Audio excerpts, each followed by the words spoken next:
Hello everyone, welcome to this series on literary theories, and in this video we are going to have some more discussion on Jean Baudrillard's four-stage model. Introduction.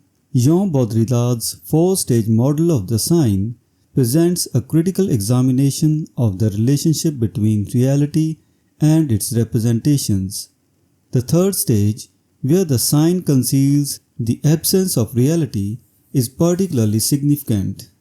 This stage suggests that the signs and images we interact with do not correspond to any actual reality, but rather to an absence of it. This concept is complex and can better be understood through examples beyond Baudrillard's famous reference to Disneyland. Idealized images in advertising. One of the clearest illustrations of Baudrillard's third stage is found in the idealized images of masculinity and femininity in advertisements. These representations are not accurate depictions of real people, but rather idealized versions that no one can truly embody. Advertisements present an unattainable perfection, promoting individuals to strive towards these fabricated ideals.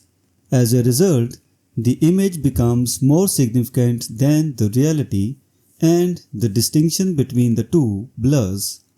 The pursuit of these unattainable ideals exemplifies Baudrillard's notion that the sign conceals the absence of an original reality.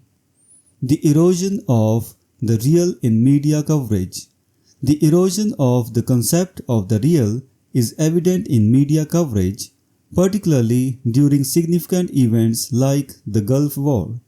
Television broadcasts featured computer-generated images of precision-guided smart weapons targeting Iraqi installations, accompanied by commentary describing surgical strikes. The language and imagery used were reminiscent of video games rather than actual warfare. This portrayal distanced viewers from the brutal reality of war, presenting a sanitized version that concealed the true horrors. The pilots' descriptions further reinforced this detachment, highlighting how the boundary between reality and representation can be obliterated. The consequences of losing the real. If we accept that the real has been lost, we must consider the implications.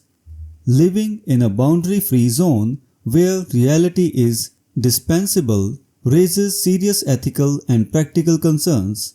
The inability to distinguish between reality and its representations can have dire consequences. For instance, without a firm grasp on the concept of the real, condemning atrocities like the Holocaust becomes problematic. Similarly, campaigning against issues such as racial discrimination or environmental pollution requires a grounding in reality. These issues demand recognition of tangible, real-world impacts that go beyond mere representations. Conclusion. Baudrillard's third stage of the sign, where the sign conceals the absence of reality, offers a profound insight into contemporary society's relationship with images and representations. The idealized images in advertisements and the media's portrayal of events like the Gulf War underscore the erosion of the real.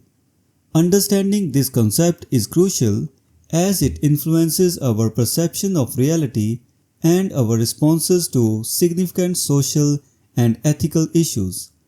As we navigate a world increasingly dominated by representations, maintaining a connection to the real is essential for meaningful engagement with the world around us. So this was the discussion on the four-stage model of Jean Baudrillard. We will meet in the next video and discuss some other topic. Until then, goodbye and thank you.